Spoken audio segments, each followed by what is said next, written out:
Thank you, ladies and gentlemen. Let's get you to take your seats, please.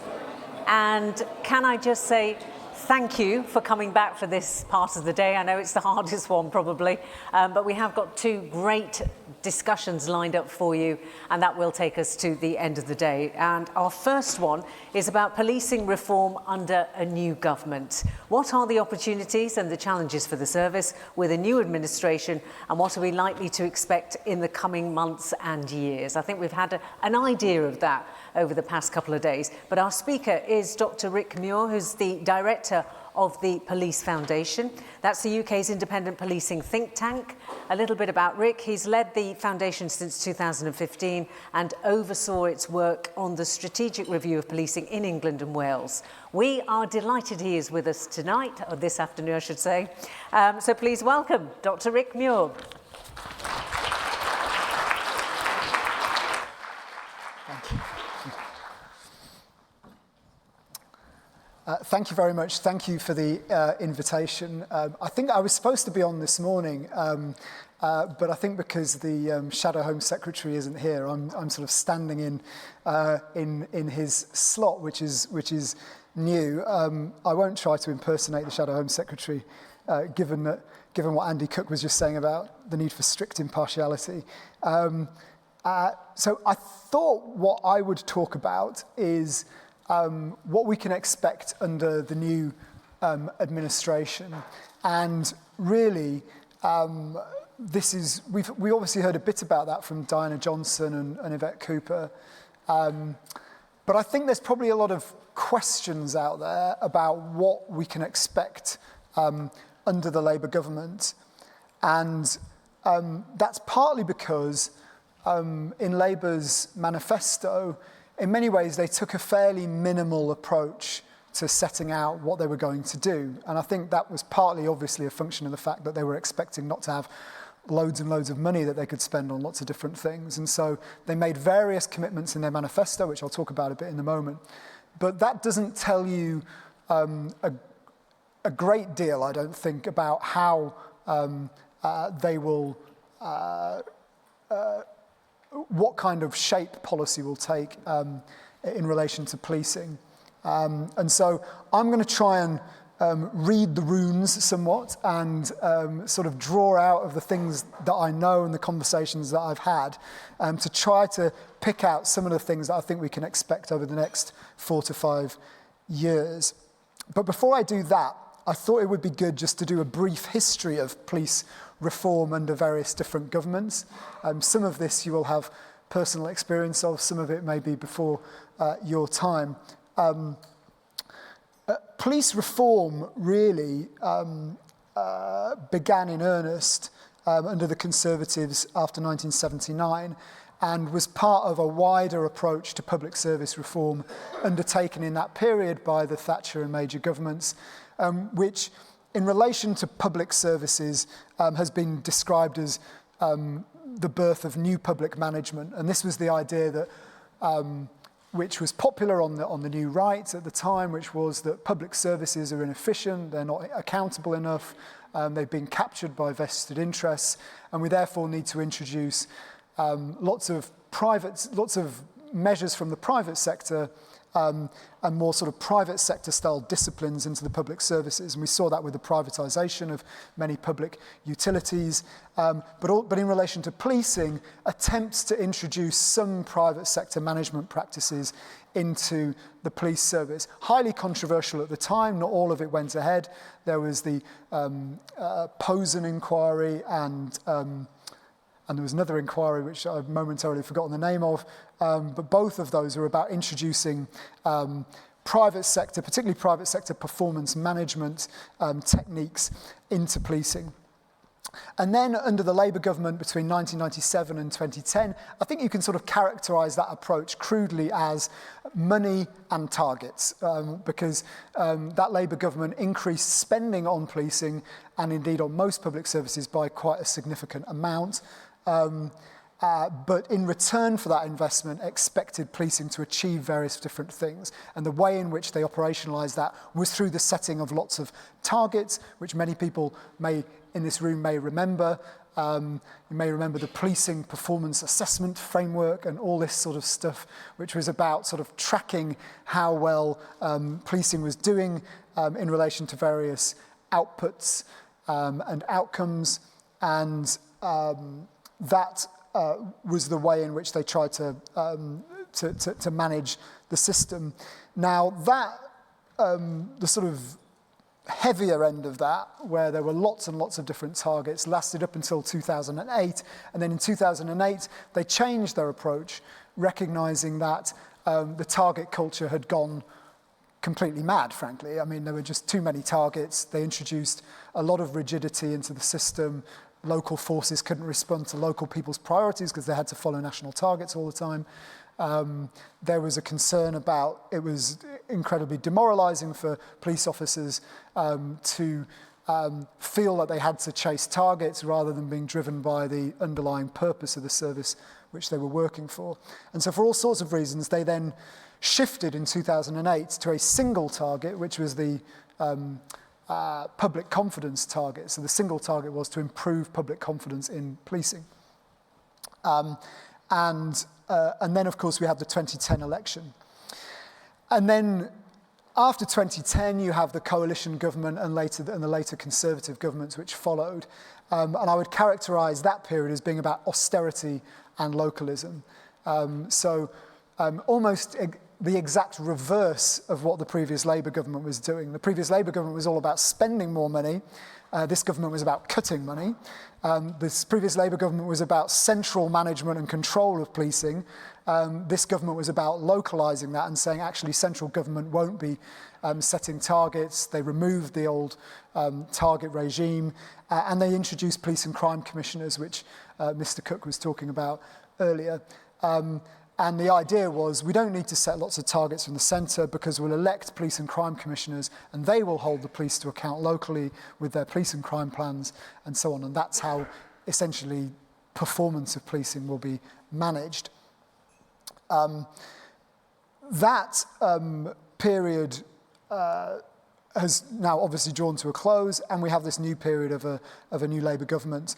And I leave a question mark in that box because I think it is still unclear exactly what kind of, I don't think you could encapsulate it in sort of 2 words, what kind of approach we're likely to see, because I think it is still emerging. But before I talk about what they've committed to doing and what I think they're going to do, I want to talk a bit about the inheritance that they have been left with, because that obviously shapes the context in which they have to operate. The first thing to say is that crime has fallen. Crime did fall during the period of the last government, according to the crime survey for England and Wales, which I think is the best overall estimate of the volume of crime. Not all crime fell, some crime went up, some crime went down, but the overall volume of crime decreased during that period. It has to be said, it was falling before that. Volume crime has been falling fairly consistently since the mid-1990s. No one believes that. You won't read about it in the newspapers, but it's true. I was on a radio phone-in where I said this, and the presenter said that I was out of my mind in asserting that crime has fallen over the last 20-odd years, but it's true. But it has changed in composition and it's become more complex. So, so the fact that it's fallen doesn't mean there's any less work for you guys. It means that it's fallen, but the types of crime you're now dealing with, and you don't need me to tell you this, are more complex, particularly sexual crime,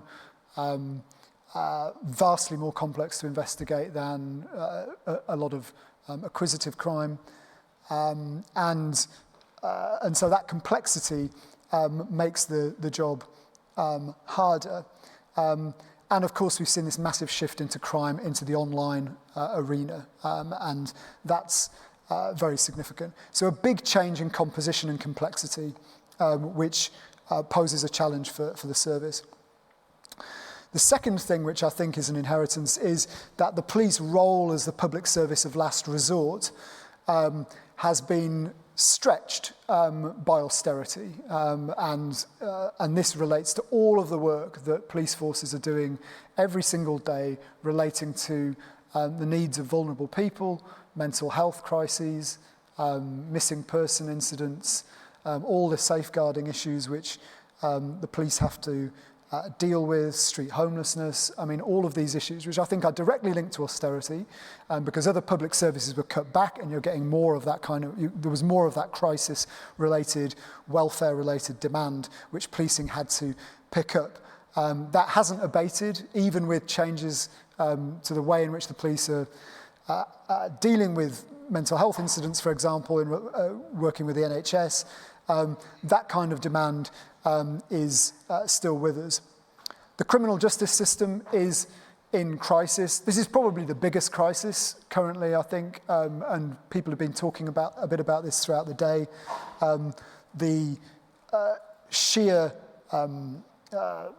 volume of the backlog of cases trying to get into court, the fact that we have prisons that are full and which we're now having to release people from in order to make space so that when the police are arresting people and when they're being charged and convicted, there's actually somewhere for them to go. All of this is a major significant problem, which is going to require some very brave decisions, not just on early release from prison, which I think is just inevitable because there just aren't the places. You have to let people out. But also around alternatives to custody. There's going to have to be a pursuit of greater use of out-of-court disposals, greater use of diversion programs, more use of community sentences, more electronic tagging. That, I think, is just inevitable because we simply cannot.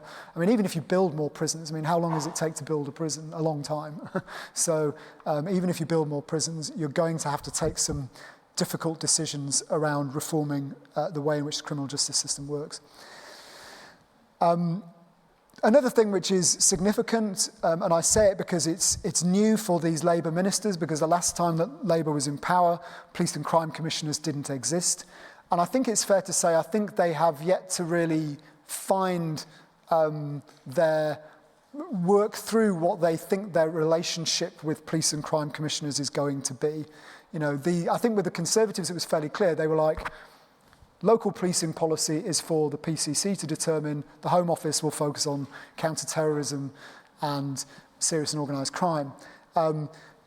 With the Labour government, I don't think that is the case because they have a whole set of commitments which are about local policing, actually. It's about the stuff that goes on in local forces. So what is going to be the relationship between the centre and the local in relation to who is setting those priorities? That, I think, is as yet undetermined, but it's very, very clear that there will be more central direction. I say here the centre is weak and fragmented. And what I mean by that is the centre of policing is weak and fragmented. You'll remember that when the coalition government came in, they had a sort of what they called a sort of bonfire of the quangos. Anything that looked like a quango was said to be bureaucratic and inefficient and needed to be sort of chucked out the window. And there went the National Police Improvement Agency, and all of the little bits of the National Police Improvement Agency were scattered around the system, such that the Home Office now holds the Police National Computer and PND, and such that the College of Policing was created to do bits of what the MPIA used to do, and what was then ACPO, which I think they had a reasonable case for saying ACPO was not sufficiently accountable. It was a private company. It was a very odd organisation in many ways, but it was quite strong and it was quite powerful, much more than the National Police Chiefs Council currently is, because I mean ACPO could employ people, it could sign contracts with people, all things that the NPCC cannot do, because it is a result of a collaboration agreement between chief constables. That is a very fragile basis on which to try to build national capabilities in policing. And I think Gavin Stevens was talking a bit about that this morning. And that, I think, is ripe for reform. The Home Office pulled out of policing policy, and it's come back in a bit.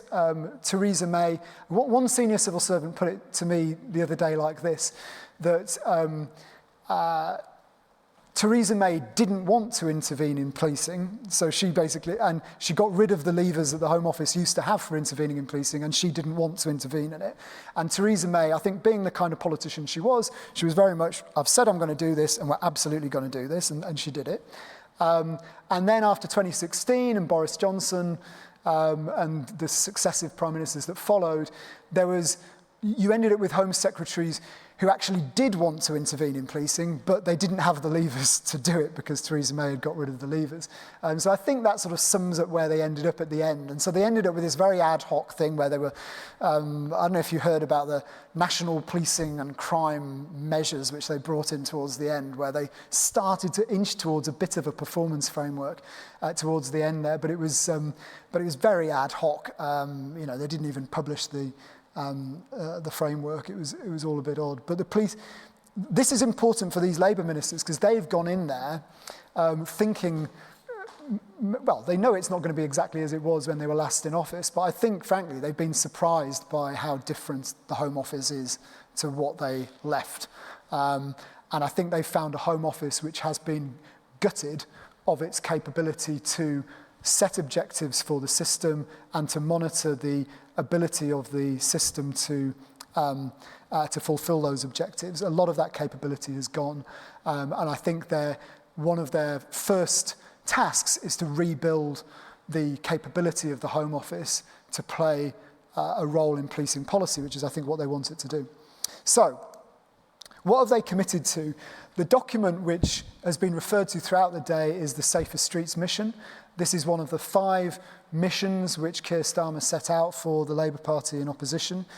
And in relation to Safer Streets, I should say, I said they shouldn't call it the Safer Streets mission because, as you all know, crime doesn't even mainly take place on streets. It takes place in homes and on the internet.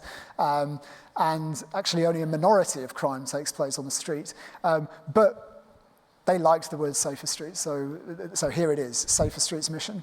And there are 4 commitments in this. The first of which I think is very, very ambitious and stretching, and very important, and it's one that I completely agree with, which is to halve violence against women and girls over 10 years. So this is a 10-year mission to halve violence against women and girls.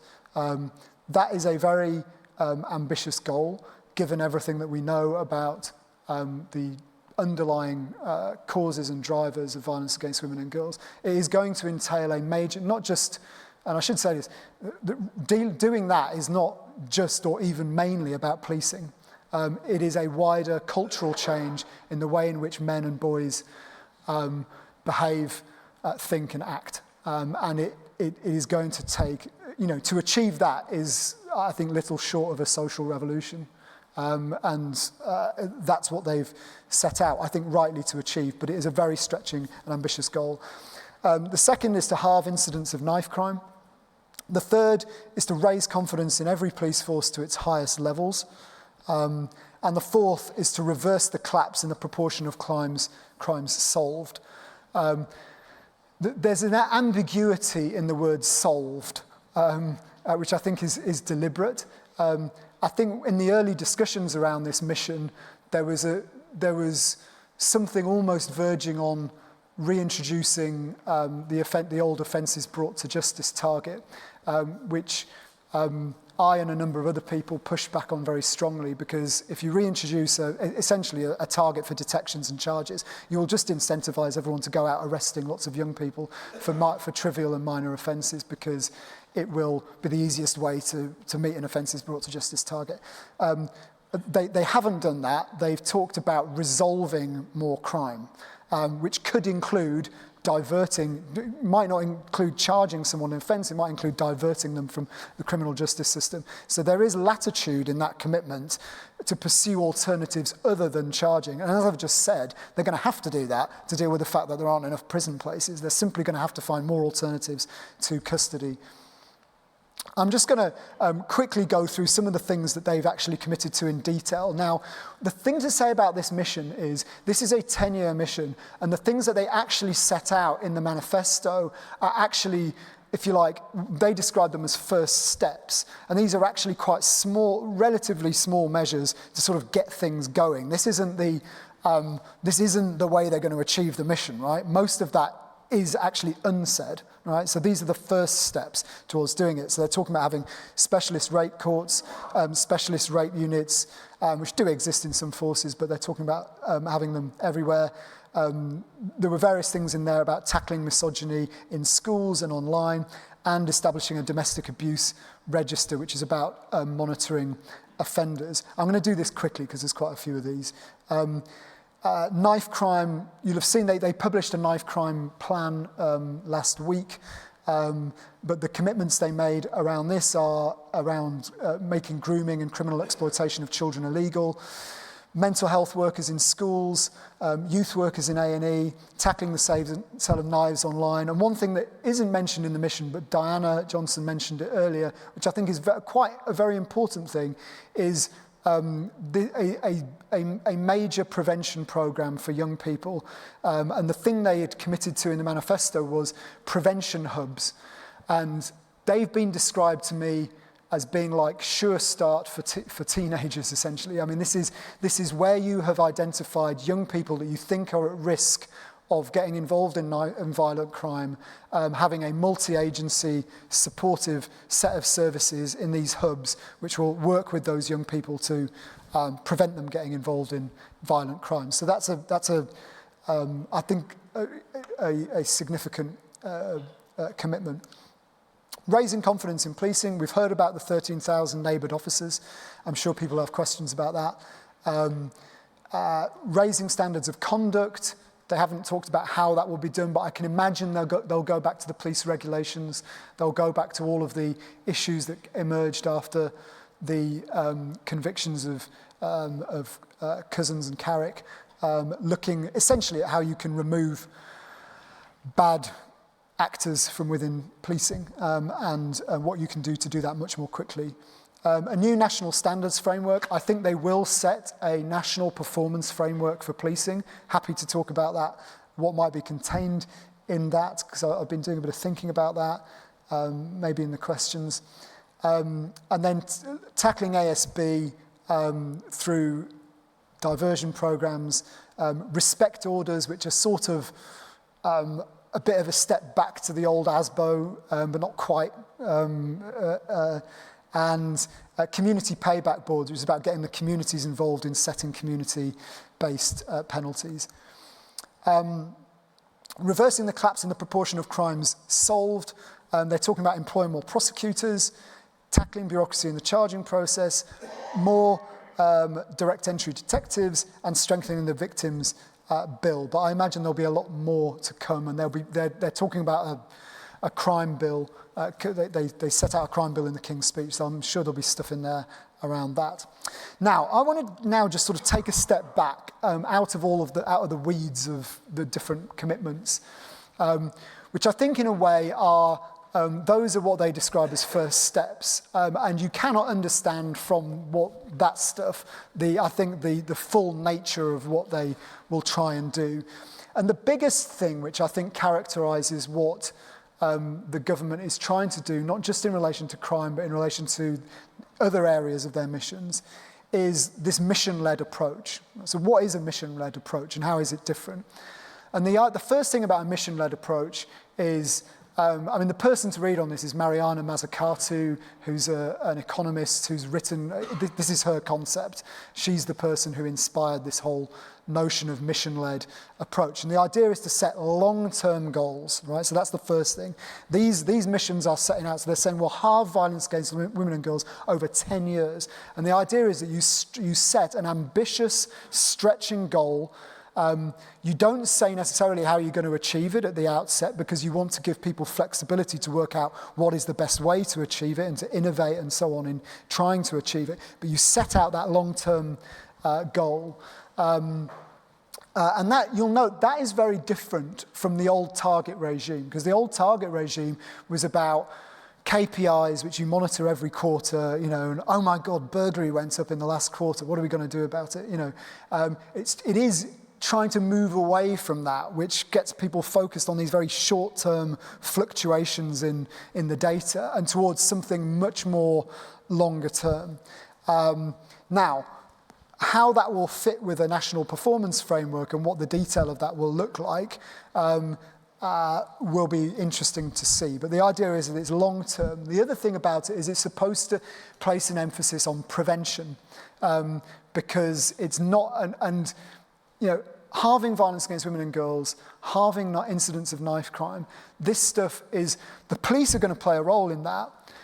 But as I said, a lot of that is going to be about preventing these things from happening in the first place, which is going to involve work of local authorities, housing providers. It's going to be about the education system. It's going to be much wider than policing. So there's going to be an emphasis on prevention rather than cure. And the third element, I think, of a mission-led approach is that it's supposed to be whole system. So the idea is this is not just a mission for the Home Office. So these missions are held or sort of hosted from the Cabinet Office next to number 10, right? So these things are supposed to operate across government departments. So in the crime mission, I imagine it probably, there's going to be a Safer Streets board. I imagine it probably will be chaired by the Home Secretary, but all of the other cabinet ministers involved in that will be part of it as well. Because obviously if you're going to tackle violence against women and girls, for example, you need to think about what's happening in terms of social media online, what's happening in relation to schools and so on. And so all of the idea is this is whole system and you have to involve different government departments. So those are the things that I think make this mission-led approach distinctive. And it's the one thing that I think is the kind of common theme which we're going to see running throughout the way in which this government approaches public services.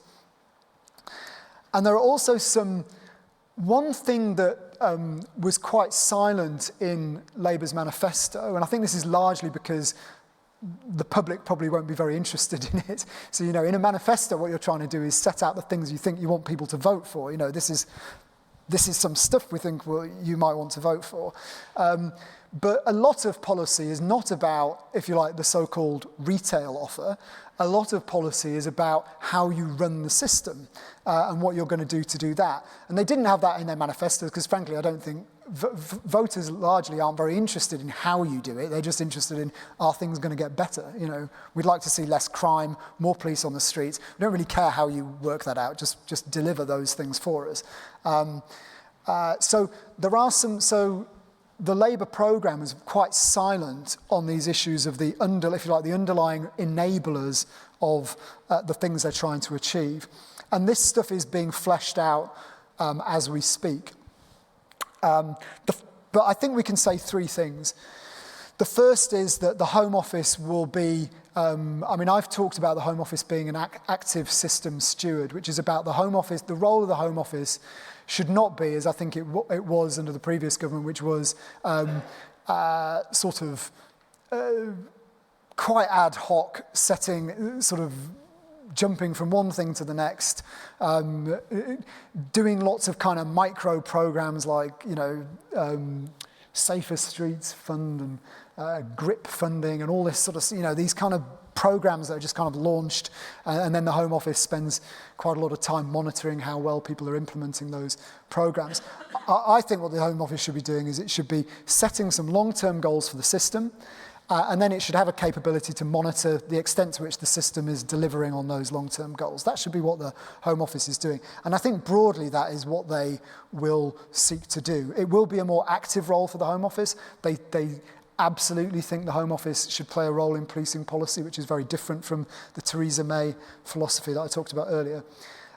Stronger HMIC-FRS. So Andy Cook, before the election, called for more powers. He said he wanted more powers to require forces to act in certain areas, and they have said they will give HMIC-FRS more powers, so we'll see a stronger inspectorate. And then the final piece of the puzzle, which hasn't been discussed in public really, but I think is kind of doing the rounds, and I've been one of the people sort of putting ideas into the mix on this, along with Tom, who I think you heard from this morning. This idea of I talked before about how the centre in policing is too weak. You have crudely put, you have lots of different organisations at the centre of policing at a national level, none of whom have any powers to really make anyone do anything. So, you have national portfolio leads, chief officers, 1 day a week, trying to persuade all their colleagues, 43 odd colleagues, to adopt common approaches, common standards in relation to particular problems. It doesn't work. It hasn't worked for years. It's like herding sheep. And I've been saying for a while, we need a stronger centre to direct in areas where it's for the good of the country and for the good of the service. So I think the form that this may take, and this is still under discussion at the moment, is people have talked about national police headquarters, or trying to bring together all of those disparate bodies at the centre into a single national policing agency or organisation, which would be a host for some of the national operational capabilities. We've been talking about public order and the need to have more coordination around that. NPOC is another operational capability. The helicopters, which no one wants to host, and which kind of get kicked around the system. No one wants the helicopters. Well, someone needs to host the helicopters, so let's create a national organisation to host the helicopters. And then also enabling capabilities, the most important of which is technology. It is a complete mess, the way in which the police service tries to deliver technology. Someone at the NPCC drew me on she didn't draw it, but she put it on a slide, all of the different national police technology programs that are currently in existence. And as you can imagine, this is a very complicated diagram. It's a really complicated diagram. What you really need across all of that is one single source of governance, one strategy to deliver what needs to be achieved in terms of digital data and technology in policing. And we do not have that at the moment. So I think candidate number one for putting in this national police headquarters is all of the technology stuff, police digital service. I'd take the technology, the big databases off the Home Office, which has managed them very badly, and put them back into policing. So I think that National Police Headquarters could provide the basis for doing all of that. And who knows, in the future, you might be even more ambitious, and you might bring, you might conclude that maybe the National Crime Agency should go into a single national body. You might conclude that counter-terrorism should go into a single national body. I'm not saying necessarily that's a good idea, but these are ideas that, I don't think for the next 5 years, but certainly later down the track, they're things that might be considered. And all of this, I think, will be packaged up in a white paper. So I think they will publish a white paper at some point, maybe before the end of the year, which will then set out a reform agenda around those key enablers, leading to legislation that will come forward. Now, my time thing is glowing red, so I shall try to conclude. Just some challenges which I think remain and which will be challenging. So the first is the state of the public finances. We all want more investment in policing, and we all want more investment in across all public services, I think. We've had 14 years of austerity. Public services are in a parlous state as a result of that, and the people who work in them are hard-pressed. But the fact is that the public finances are not in a great position, and they're going to have to take some surgery and some difficult decisions in order to deal with that in the budget next month. There's only sort of three ways of improving the public finances. One is that you cut spending. Well, I don't think they want to do that. They may do a bit of it in some areas, but I don't think they want to do that. The other is to raise taxes. but they promise not to raise taxes, not to raise most taxes, so the taxes which affect most people, which are income tax, national insurance and VAT. So that leaves relatively limited room for manoeuvre on tax, though I expect they will raise some taxes, particularly around pensions, investments, capital gains tax and some other things. But I think that limited room for manoeuvre on tax. So the only other way of dealing with the public finances is to grow the economy, is for the economy to grow, which so that the importance of that is absolutely critical. If we are going to get more money for policing, then this economy is going to have to start growing a lot faster than it's been in the last 20 years. And we shall see whether the government is able to achieve that. The second issue is around the persistence. So, I mean, I should say, this is a government that wants to spend more money, right? So I guess that's the difference. Right? This is a government that doesn't want to do austerity. It wants to spend more money. It knows it needs to spend more money. The question is, when can it get the money? And how quickly can it get the money flowing into the system? And another part of the context here is that just because of demographic change, all the money could be gobbled up by the NHS, right? I mean, we could just fund nothing else but the NHS because we live in an ageing society. So NHS, pensions, social care are just becoming an increasing component of public spending. I think the NHS was something like 30% of public spending 20 years ago. It's now approaching 50%, and I think it will.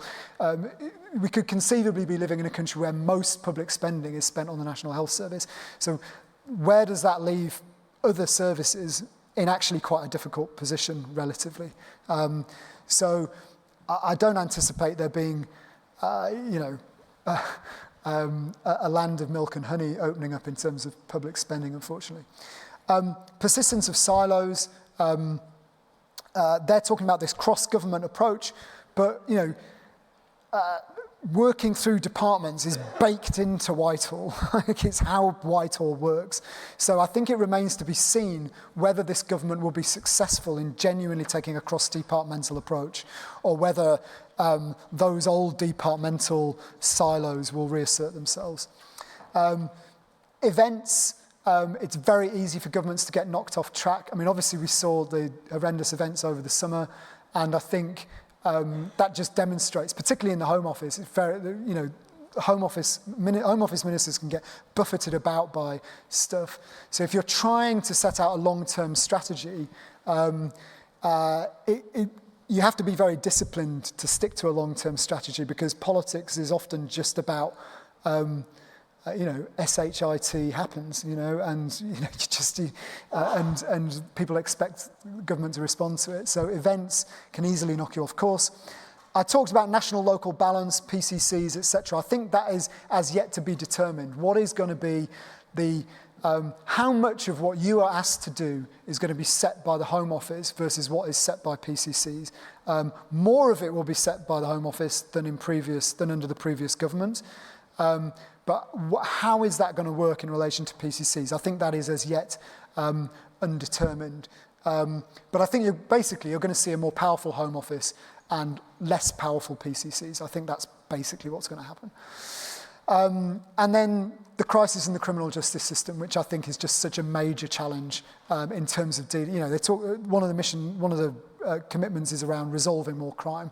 Well, that is going to require quite substantive reform of the criminal justice system, and that will take time.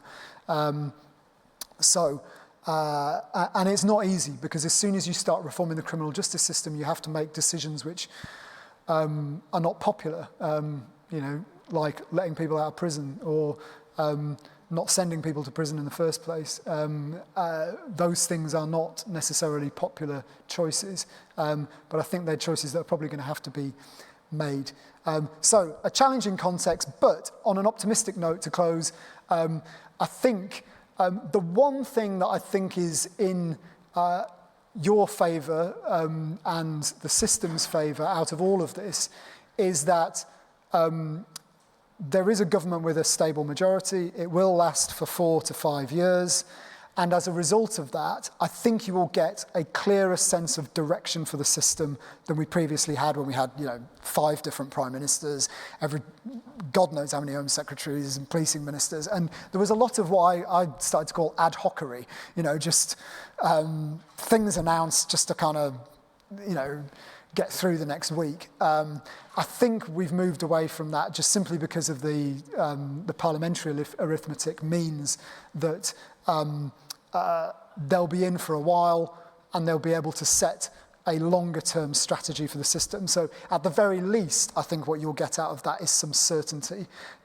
This is what we've been asked to deliver and we've got 4 to 5 years to get on with the job. Thank you very much.